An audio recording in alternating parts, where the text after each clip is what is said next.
പറയാൻ ആഗ്രഹിക്കുന്നത് മോളുടെ ഒരു റിസൾട്ട്. അതൊക്കെ പറഞ്ഞതാണെങ്കിലും പുതിയ ആൾക്കാർ ഒന്നുകൂടി കേൾക്കാൻ വേണ്ടിയിട്ടാണ് ഞാൻ പറയുന്നത്. എൻ്റെ മോളുടെ റിസൾട്ട് ഞങ്ങൾക്ക് 11 വർഷമായിട്ട് കഷ്ടകാലം എന്ന് പറഞ്ഞ ഇരുട്ടിൽ സഞ്ചരിച്ച ഞങ്ങളെ ഒരു പ്രകാശം കാണിക്കാൻ വെളിച്ചമായി കടന്നു വന്നാണ് ജെനീഷ് സാർ ഞങ്ങളുടെ ഭവനത്തിലേക്ക്. അത് ആദ്യമേ തന്നെ കുഞ്ഞിന് വേണ്ടിയിട്ടാണ് കടന്നു വന്നത്. കുഞ്ഞിന് ശ്വാസം മുട്ടലായിരുന്നു. അവന്റെ ശ്വാസം മുട്ടലിന് പ്രൊഡക്റ്റ് കൊണ്ടുവന്ന സാറ് എൻ്റെ മോളെ കണ്ടിട്ട് അതിശയം തോന്നിയിട്ട് സാറിന് ഒരു പ്രൊഡക്റ്റ് കൊടുത്താൽ ഒരു ബ്രൗഷർ ഏൽപ്പിച്ചിട്ട് പോയി. മോളിത് കാണണം, കണ്ടു കഴിഞ്ഞ് പഠിക്കാൻ പറഞ്ഞ് ഏൽപ്പിച്ചിട്ട് പോയി. അവൾ അതിരുന്ന് പഠിച്ചു കഴിഞ്ഞപ്പോഴാണ് നമുക്ക് അവളുടെ അസുഖം ക്യാൻസർ ആയിരുന്നു. തൊണ്ടയ്ക്ക് ക്യാൻസർ എന്ന് പറഞ്ഞാൽ വേഗം എന്നുള്ളൊരു തലവേദന വന്ന് ആശുപത്രി കൊണ്ടുപോയതാണ്. പല ആശുപത്രിയിലും ഏറ്റവും മികച്ച ആശുപത്രിയാണ് തലയ്ക്കുള്ള ഇൻഡോ അമേരിക്ക ആശുപത്രി വരെയും കൊണ്ടുപോയി. അവരെല്ലാം ഉപേക്ഷിച്ചു. ഇത് ഓപ്പറേഷൻ കൊണ്ട് രക്ഷപ്പെടിയല, നിങ്ങളുടെ പണം പോകുമല്ലാതെ ആള് രക്ഷപ്പെടിയലെന്നുള്ള വാക്കാണ് അവിടെ നിന്ന് കിട്ടിയത്. അതിലൂടെ ഞങ്ങളെല്ലാവരും ഇങ്ങനെ വേദനിച്ച് കഴിഞ്ഞൊരു സമയമായിരുന്നു അതൊക്കെ. ഇപ്പം ഞങ്ങൾ സന്തോഷമാണെങ്കിൽ തന്നെ അത് പറയുമ്പോൾ ഉള്ള വിഷമമുണ്ട്. ഇങ്ങനെ ഈ 11 വർഷം ഞങ്ങൾ ഈ വേദന കൊണ്ട് നടന്ന സമയത്ത് RCC പോയി ഓപ്പറേഷൻ ചെയ്തു.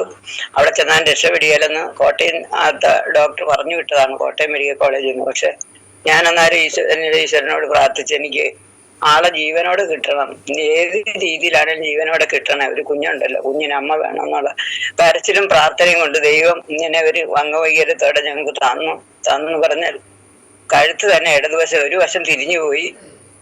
എന്നിട്ട് ഒരു കണ്ണ് അടങ്ങിയാലായിരുന്നു. അതിങ്ങനെ തെളിഞ്ഞു തന്നെ ഇരിക്കുക. ഈ 11 വർഷമായിട്ട് തെളിഞ്ഞു തന്നെ ഇരിക്കുമായിരുന്നു. ഇപ്പോൾ കണ്ണ് ഉറങ്ങാൻ കിടക്കുമ്പോൾ ആ കണ്ണ് മൂടി വെച്ചോണ്ടാണ് കിടക്കുന്നത്. അപ്പൊ എൻ്റെ മകൻ പണിയുന്ന പൈസ മുഴുവൻ ഈ 2 ഭാര്യയ്ക്കും ഈ കുഞ്ഞിനും വേണ്ടിയിട്ട് ഞങ്ങൾ ഇങ്ങനെ ആശുപത്രി കയറി ഇറങ്ങുന്ന ഒരു അവസരമായിരുന്നു. ആ അവസരത്തിൽ നിന്ന് ഞങ്ങളെ രക്ഷപ്പെടുത്താനായിട്ട് ദൈവമായിട്ട് വന്ന ഒരു എന്താ പറയണ്ട ഒരു ദൈവപുരുഷൻ തന്നെയാണ് ജെനീഷ് സാറ്.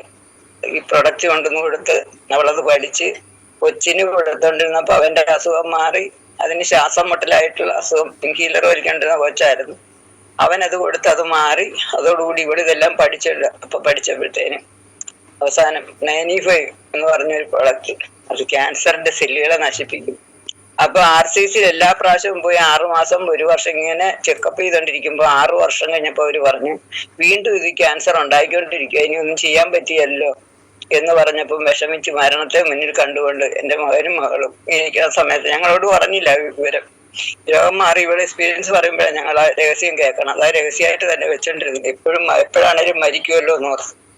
അങ്ങനെ ഇരിക്കുമ്പോഴത്തേനാണ് ഈ ഇണനീഫ് എന്ന് പറഞ്ഞ ഒരു പ്രൊഡക്റ്റ്, അത് കഴിച്ചാൽ ക്യാൻസറിന്റെ സെല്ലുകൾ നശിച്ചു പോകുമെന്ന് ഇവള് പഠിച്ചു കഴിഞ്ഞപ്പോ അന്ന് തന്നെ എൻ്റെ മകനോട് പറഞ്ഞു, ചേട്ടാ എനിക്കിത് വാങ്ങിച്ചു തന്നെ ക്യാൻസറിന്. അപ്പൊ എന്തോരം ആഗ്രഹിച്ചാണ് അത് പറഞ്ഞതെന്നറിയോ. ഞാൻ എത്ര പറഞ്ഞാലും എനിക്ക് സങ്കടം വരും, പറയാൻ തീരുകയല്ല. ഞാൻ പ്രൊഡക്റ്റ് പറയുമ്പോ പ്രത്യേകം എന്നോട് പറഞ്ഞിട്ട് പോയിരിക്കുകയുള്ളൂ, വേണ്ടാത്തത് പറഞ്ഞ് സമയം കളയരുത്, കാര്യം എന്നെ കൊല്ലുന്ന പറഞ്ഞിരിക്കുന്നത്. അപ്പൊ ഈ 95 എന്ന് പറഞ്ഞൊരു സാധനം, ആ പ്രൊഡക്റ്റ് എനിക്ക് പറഞ്ഞാലും മതി തീരുകയല്ല. എല്ലാരും പഠിക്കേണ്ട ഒരു കാര്യമാണ്. ദൈവം നമുക്ക് വേണ്ടി സൃഷ്ടിച്ച ഒരു ഉൽപ്പന്നം, അത് ഏതെങ്കിലും തോട്ടത്തിൽ വെച്ച് മനുഷ്യൻ മറന്നു കളഞ്ഞതാണ്. ഇവിടെയുള്ള എല്ലാ പഴങ്ങളും നിങ്ങൾ ഭക്ഷിച്ചു, പക്ഷെ ഒരു നടുക്ക് നിൽക്കണ ഒരു വൃക്ഷത്തിലെ പഴം ഭക്ഷിക്കരുതെന്ന് പറഞ്ഞിരിക്കണോടത്ത് നമ്മൾ വേണ്ടതിനെല്ലാം ത്യജിച്ചിട്ടാണ് വേണ്ടാത്തതിനെ ഉപയോഗിച്ച്. അതുകൊണ്ടാണ് ഇപ്പൊ ഈ 95 ഇത്രയും വിലപിടിപ്പ് വന്നതെന്നാന്ന് വിചാരിച്ചു കഴിഞ്ഞാൽ എനിക്ക് എൻ്റെ മനസ്സിൽ ദൈവം തോന്നിച്ചൊരു കാര്യമാണ് ഞാൻ പറയണത്. 95 എന്ന് പറഞ്ഞു കഴിഞ്ഞാൽ മനുഷ്യനെ, പഞ്ചഭൂതങ്ങളാൽ സൃഷ്ടിച്ച മനുഷ്യനെ 95 നമ്മുടെ നവദ്വാരങ്ങളുടെ ശരീരത്തിൽ പ്രവേശിക്കുമ്പോഴാണ് നമുക്ക് പുതിയ ജീവൻ ഉണ്ടാകുന്നത് എന്നുള്ളതിന്റെ തെളിവാണ് ഈ പറയുന്നത്. അങ്ങനെയാണ് ഞങ്ങളുടെ കൊച്ചിന് അത് കൊടുത്തപ്പം അവള് രക്ഷപ്പെട്ടതോടുകൂടി ഞാൻ വീട്ടിലില്ല. ഞാൻ ഈ ഓരോ ഭവനത്തിലും ഇങ്ങനെ പിന്നെ ജോലിക്ക് വേണ്ടി പോകും, ഹോം നേഴ്സായിട്ട് പോകുമ്പോഴത്തേന് ഞാൻ ഈ കഴുത്ത് കരിഞ്ഞിരിക്കുന്ന ആളെ കണ്ടേച്ചാ പോയത്. തിരിച്ച് വീട്ടിൽ പിന്നെ ഒരു സമയത്ത് വരുമ്പം ഇവിടെ അത്ഭുതം കണ്ടപ്പോ ഞാൻ തന്നെ ഞെട്ടിപ്പോയി. ഇത് എന്താ മോനെ ഇവിടെ അത്ഭുതം നടന്നത്, ഇവിടെ വല്ല മായാപ്രപഞ്ചം ഉണ്ടായോ പറയാൻ പറഞ്ഞപ്പോഴത്തേനാണ് അവള് പറഞ്ഞു അതൊക്കെ പറയാമേ, അതെല്ലാം പറയാമെന്നും പറഞ്ഞ് സമാധാനത്തിലെല്ലാം പറഞ്ഞുതരാം. അപ്പൊ ഞാൻ വന്ന എന്തിനാ, എനിക്കാണെങ്കിൽ തേയ്മാനത്തിന്റെ അസുഖമാണ്. തേയ്മാനത്തിന്റെ അസുഖമായിട്ട് ഞാൻ ആയുർവേദം കഴിച്ചു, ഹോമിയോ കഴിച്ച്, അതുപോലെ തന്നെ രക്ഷയില്ലാണ്ട് പിന്നെ അവസാനം എല്ലാവരും വീട്ടിൽ ചെന്ന് പണിക്ക് നിൽക്കാൻ പറ്റാതിരിക്കും. അതുകൊണ്ട് ഞാൻ അവസാനം ഞാൻ എന്ത് ചെയ്തു, ഇംഗ്ലീഷ് മരുന്നിന് അഭയം പ്രാപിച്ചു. ഇംഗ്ലീഷ് മരുന്നിന് ഞാൻ പറഞ്ഞു ഓപ്പറേഷൻ ചെയ്യണം, മുട്ട് മാറ്റി പോയി. മുട്ടിന് ഓപ്പറേഷൻ ചെയ്യണമെന്ന് പറഞ്ഞപ്പോൾ ഞാനത് എനിക്കത് പറ്റാതെ വന്നുകൊണ്ട് ഗുളിക കഴിക്കാൻ തുടങ്ങി. ഗുളിക കഴിക്കാൻ അങ്ങനെയാണ് ഞാൻ ഇംഗ്ലീഷ് മരുന്ന് ഉപയോഗിക്കുന്നത്. അതിലെ ആയുർവേദ ഹോമിയോ കഴിക്കാറുള്ളൂ. ഈ കാലുവേദന മാറാൻ വേണ്ടി ഇംഗ്ലീഷ് മരുന്ന് കഴിച്ചു. പക്ഷെ അതെനിക്ക് പിന്നെ ഷുഗറും കൂടെ പിടിച്ചതല്ലാതെ കണ്ട് രോഗം മാറിയില്ല. അത് 1.5 വർഷം കഴിച്ചു. 6 വർഷമായിട്ട് മരുന്ന് കഴിക്കണം. 1.5 വർഷം ഇംഗ്ലീഷ് മരുന്ന് കഴിച്ചപ്പോഴത്തെ എനിക്ക് ഷുഗർ ഉണ്ടായി. അപ്പൊ എനിക്ക് പിന്നെ ഈ പ്രൊഡക്റ്റ് എടുത്തു തന്നു. അതിന്റെ വേദനയ്ക്കുള്ള തേയ്മാനത്തിനുള്ള പ്രൊഡക്റ്റ് എല്ലാം എടുത്തു തന്നത് ചാമ്പിത്തൈലം,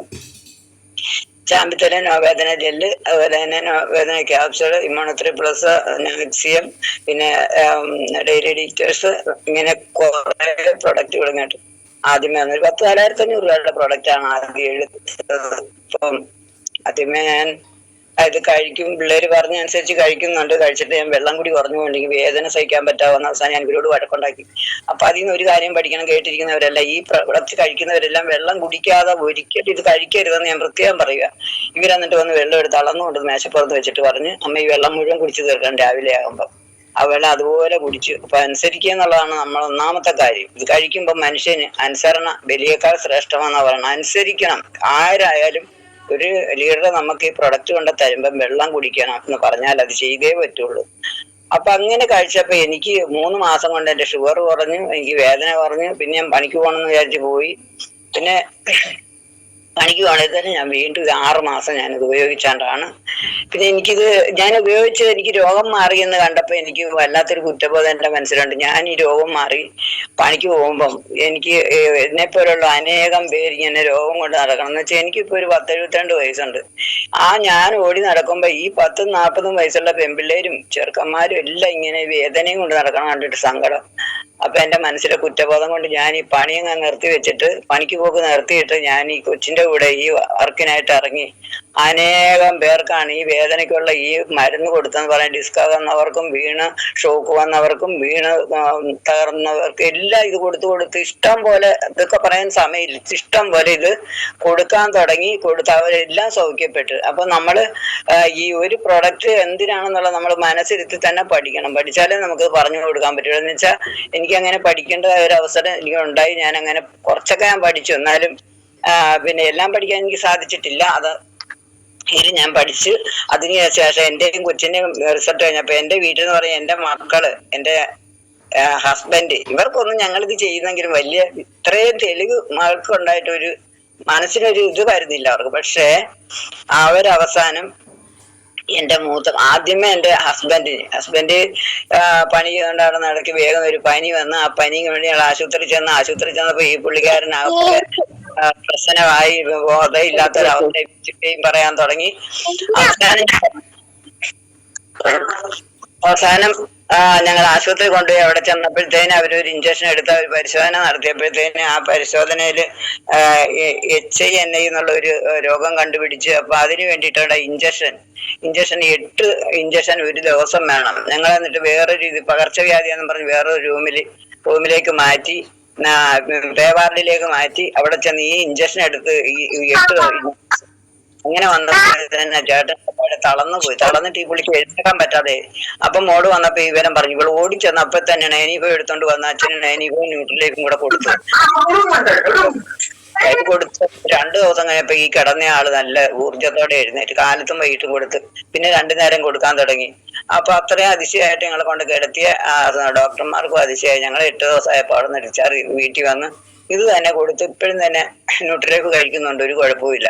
അപ്പൊ നമ്മൾ അതുകൊണ്ടാണ് നൈനിഫോന് ഞാൻ ഇത്ര വർണ്ണിക്കണം. അതുപോലെ തന്നെ എന്റെ കൊച്ചിന്, എന്റെ മോന്, അവന് ഇതുപോലെ തന്നെ വേഗം പണി ചെയ്തോണ്ടിരുന്നിടത്ത് ഇവന് വേഗം വയറ്റ് വേദന എന്ന് പറഞ്ഞു ഓടി വീട്ടിൽ വന്നു കഴിഞ്ഞപ്പോഴത്തേന് അനിയത്തി ചോദിച്ചു എന്നെ പറ്റി ആണെന്ന് ചോദിച്ചാൽ പറഞ്ഞ്, എനിക്കിങ്ങനെ നടുവിന്റെ പുറത്തുനിന്ന് ഒരു വയറ്റുവേദന കയറി വന്നിട്ട് ഈ അടിവയറിന് വന്നങ്ങനെ നിൽക്കും, വളഞ്ഞു കൂടി പോവാന്ന് പറഞ്ഞു. അവളപ്പൊ പറഞ്ഞു വേഗം പോയി സ്കാൻ ചെയ്യാൻ പറഞ്ഞു. സ്കാൻ ചെയ്തപ്പം മൂത്രത്തിക്കല്ലിയാന്ന് പറഞ്ഞു. ഉടനെ അവൾ ആ മൂത്രത്തിക്കല്ലിനുള്ള പ്രൊഡക്റ്റ് എല്ലാം അണ്ണന് കൊടുത്തു. അത് കുറവായി കഴിഞ്ഞ, മൂത്രത്തിക്കല്ലിന്റെ മാറിക്കഴിഞ്ഞ പിന്നെ അവന് ഇങ്ങനെ ഈ കരലിന്റെ അവിടെ എന്തോ ഒരു തടിപ്പുണ്ടെന്ന് പറഞ്ഞു. അവന് നൈനിഫോയും പ്രോട്ടീൻ പൗഡറും അതുപോലെ തന്നെ കല്ല് മാറാനായിട്ടുള്ള പ്രൊഡക്റ്റ്, നമ്മുടെ യൂറിഫ്രഷ് ലിക്വിഡും ക്യാപ്സുളും ഇതെല്ലാം കൊടുത്ത് കൊച്ചിന്റെ അസുഖം മാറിയപ്പോ അവന് പൂർണ്ണമായിട്ട് വിശ്വാസമായി. അപ്പൊ അതോടുകൂടി പിന്നെ എന്ത് കാര്യം വന്നാലും അനിയത്തിയോട് വന്ന് ചോദിക്കും, എടി എനിക്ക് ഇന്ന അസുഖമുണ്ട്, അല്ലെ എന്നെ കഴിക്കണം, എന്നെ കഴിക്കണം. അപ്പൊ അവള് പറഞ്ഞു കൊടുക്കും, ചേട്ടാ ഇന്നത് കഴിച്ചാൽ മതി എന്ന് പറയും. ഉടനെ എന്നെ പോയി മേടിക്കും. അവൻ ഇപ്പൊ സുഖമായിട്ട് അവനിപ്പോ പണിക്ക് പോകുന്നു. പിന്നെ അടുത്ത കാരണം എന്ന് വെച്ചാൽ എന്റെ മോന്റെ ഭാര്യയുടെ അച്ഛനും അമ്മയും, അച്ഛനാണ് ആദ്യം ഇതുപോലെ ഒരു തളർച്ചയും ക്ഷീണവും ഉണ്ടായി, പനിയായിരുന്നു മെയിനായിട്ട്. ഇപ്പോഴത്തെ പനി ഭയങ്കരമാണ്. ആ പനിയായിട്ട് ആശുപത്രിയിൽ ചെന്ന് കഴിഞ്ഞപ്പോഴത്തേനും അവിടെ ചെന്നിട്ട് അച്ഛൻ ഈ മരുന്ന് ചെയ്യുന്നതൊന്നും അച്ഛന് പിടിക്കുന്നില്ല. അച്ഛൻ ഇതുപോലെ ഭയങ്കര പിച്ചുമ്പിയും പറിച്ച് ഇറങ്ങി ഓടാൻ തുടങ്ങി. ഉടനെ അമ്മ വിളിച്ച് പറഞ്ഞപ്പോ ഇവൻ ഇതറിയാന്നപ്പോ ഇവന്റെ ഭാര്യ അറിഞ്ഞുകൊണ്ട് അവൾ ഇവിടെ ഇല്ല, അവള് പുറത്താണ്. അപ്പൊ അവൾ അവിടെ നിന്ന് പറഞ്ഞു, ഞാൻ വരുമ്പോ എന്റെ അച്ഛനും അമ്മേനും ജീവനോടെ കാണണം കേട്ടോ എന്ന് ഭർത്താവിനെ വിളിച്ചു പറഞ്ഞു. ഉടനെ ഇവൻ അപ്പൊ തന്നെ ഇനിയിപ്പോ അന്ന് ഇവിടെ ഇരിപ്പുണ്ട്, ഇതൊക്കെ ഇരിപ്പുണ്ടതുകൊണ്ട് ഇതെല്ലാം എടുത്തോണ്ട് പോയി വേഗം തന്നെ ഇത് 2 സാധനം കൊണ്ടുപോയി അയ്യപ്പന് കൊടുത്ത് 2 ദിവസം കഴിഞ്ഞപ്പോ അച്ഛൻ പവറായി. 2-3 ദിവസം കഴിഞ്ഞപ്പോ അവിടെ നിന്ന് ഡിസ്ചാർജ് ചെയ്ത് പോയി. ഇപ്പതേ അവര് 2 പേരും ഈ പ്രൊഡക്റ്റ് കഴിച്ചതിന്റെ ആരോഗ്യം കൊണ്ട് അവരിപ്പോ തൊഴിലുറപ്പ് പണിക്ക് പോണതാണ്. അച്ഛനും അമ്മ പ്രായമായതാ, എന്നെക്കാളും പ്രായമുള്ളവരാണ് അച്ഛനും അമ്മയും. അപ്പൊ ഇങ്ങനെ നമ്മൾ ഓരോ ദിവസങ്ങൾ നമ്മൾ ഈ അത്ഭുതങ്ങളാണ് കണ്ടോണ്ടിരിക്കുന്നത്. അതുപോലെ ഞാൻ ഒരു പ്രാവശ്യം കുഴഞ്ഞു വീണെന്ന് പറഞ്ഞാൽ, ഞാൻ ഈ വർക്കിന് പോകണമെന്ന് പറഞ്ഞ സമയത്ത് ആഹാരം കഴിക്കാൻ പറ്റില്ല. ഞങ്ങളുടെ സാറെന്ന് പറഞ്ഞ സാറ് എന്നെ വഴക്കും പറഞ്ഞിട്ടുണ്ട്, അമ്മയമ്മ ഇങ്ങനെ ഓടി നടന്നാൽ പറ്റിയല്ല, ഭക്ഷണം കഴിക്കണം, ഭക്ഷണം കഴിഞ്ഞാൽ പിന്നെ പിള്ളേരൊക്കെ വീട്ടിലുള്ളതാണെങ്കിൽ സമയം കിട്ടിയ എല്ലാം ഒരുക്കി വെച്ചിട്ട് പോകും, കഴിക്കാൻ സമയം ഉണ്ടായിരുന്നുള്ള സത്യം. അങ്ങനെയായി ഒരു ദിവസം ഞാൻ കുഴഞ്ഞു വീണു. പിന്നെ എന്നെ അടുത്തുള്ള ആശുപത്രിയിൽ പോയി. അപ്പോഴും നമുക്ക് ഈ സാധനം എപ്പോഴും നമ്മുടെ വീട്ടിൽ ഈ പ്രൊഡക്റ്റുകളെല്ലാം ഇരിക്കണത് കൊണ്ട് നമ്മളെ ദൈവം രക്ഷിക്കാനായിട്ടുള്ള വഴി നമ്മുടെ വീട്ടിൽ തന്നെ ഒരുക്കി വെച്ചിരിക്കുകയെന്ന് വേണം പറയാം. അങ്ങനെ അതെടുത്ത് കഴിച്ചു. ഞാനും നോർമലായി വന്നു, കുഴപ്പമൊന്നുമില്ല. ഇപ്പൊ ഞാൻ നല്ല റെഡി ആയിട്ട് നടക്കുന്നു. അങ്ങനെ നമ്മൾ ഓരോ ദിവസവും ദൈവം നമ്മളെ നയിച്ചുകൊണ്ടിരിക്കുക. ഈ ദൈവത്തിനോട് നമ്മൾ എത്ര നന്ദി പറഞ്ഞാലും സാധിക്കില്ല. അതുകൊണ്ട് മനുഷ്യര് നമ്മൾ ഓരോരുത്തരും അറിയേണ്ട കാര്യം, നമ്മുടെ ശരീരമാകുന്ന പരബ്രഹ്മ സ്വരൂപത്തെ നമുക്ക് നന്നാക്കണമെങ്കിൽ ഈ ഫുഡ് കൊണ്ട് മാത്രമേ സാധിക്കൂ. ഈ ഫുഡ് എല്ലാത്തിനും കൊള്ളും. ആത്മാവിന്റെ രക്ഷ മാത്രമാണ് നമ്മൾ അമ്പലത്തിലും പള്ളിയിലും പ്രാർത്ഥിക്കാനും പോണത്. ശരീരം എന്ന് പറഞ്ഞ ആ സ്വരൂപം ഈശ്വരൻ നമുക്ക് ഒരു കാര്യമല്ല. നമുക്കറിയാം സൗമ്യ അല്ലെ, തീർച്ചയായിട്ടും ഇന്ന് ഒരുപാട് മാറ്റങ്ങൾ അല്ലെ, ആ ഒരു അവസ്ഥയിൽ നിന്നും വലിയ മാറ്റങ്ങൾ വന്നു. വലിയ രീതിയിൽ ഈ ഒരു ഓപ്പർച്യൂണിറ്റി, ഈ ഒരു പ്രൊഡക്റ്റുകൾ ഏറ്റെടുത്ത് മറ്റുള്ളവരിലേക്ക് എത്തിച്ച് ഇന്ന് അമ്മയും മോളും STC അടുത്ത് തന്നെ RTCയിലേക്ക് എത്തുകയാണ്. സൗമ്യ മാഡം ഒന്ന് ആലോചിച്ച് നോക്കൂ നിങ്ങൾ അല്ലെ. പ്രതിസന്ധികൾ എല്ലാവർക്കും വരാം, പക്ഷെ അവിടെ ഒന്നും തളരാതെ നമ്മളെ മുന്നോട്ട് നയിക്കാൻ നമ്മുടെ കയ്യിൽ ഉൽപ്പന്നങ്ങളുണ്ട്. ഇന്നിൽ ജീവിക്കുക, സ്വയം വിശ്വസിക്കുക, പഠിക്കുക, വളരുക, മാറ്റങ്ങൾ ഉണ്ടാക്കുക. നമ്മളുടെ കഥ ആരാണ് എഴുതുന്നതെന്ന് ചോദിച്ചാൽ അമ്മണിയമ്മയോട് ചോദിച്ചാൽ അമ്മണിയമ്മ പറയും, ഞാൻ തന്നെയാണ് എന്റെ കഥ എഴുതുന്നത്. ഓരോ ദിവസവും എനിക്ക് മികച്ചതാക്കണം ഇല്ലേ. അതിന് ഏറ്റവും വേണ്ടത് എനിക്ക് അനുസരണയാണ്. അമ്മണിയമ്മ അത് പറഞ്ഞു കഴിഞ്ഞു. അപ്പൊ അത് അല്ലെ, ഫുഡ് കഴിക്കുക, എനിക്ക് അത്ര പറയാനുള്ളൂ. കൃത്യമായ സമയങ്ങളിൽ ഫുഡ് കഴിക്കുക, നമ്മുടെ പ്രൊഡക്റ്റ് അതിനോടൊപ്പം കഴിക്കുക. എല്ലാവരും അല്ലെ ഇത്തരം റിസൾട്ടുകളൊക്കെ കേട്ടാൽ നമുക്ക് തീർച്ചയായിട്ടും നമുക്ക് ഇപ്പൊ തന്നെ ഇറങ്ങി നമുക്ക് അല്ലെ മുന്നോട്ട് പോകാൻ നമുക്കൊരു ശക്തിയാണ്, നമ്മുടെ എനർജിയാണ് നമ്മുടെ രാവിലത്തെ മോർണിംഗ് പ്രോഗ്രാം എന്ന് പറയുന്നത്. അപ്പൊ അമ്മണിയമ്മക്ക് പ്രത്യേകം നന്ദി അറിയിക്കുന്നു. സുരഭി ഷാജിയെ അടുത്ത പ്രാവശ്യം വിളിക്കാട്ടോ മാഡം. നമുക്ക് സമയം ബന്ധിതമായിട്ട് നമുക്ക് നിർത്തണമല്ലോ. അതോടൊപ്പം തന്നെ അല്ലെ എല്ലാവർക്കും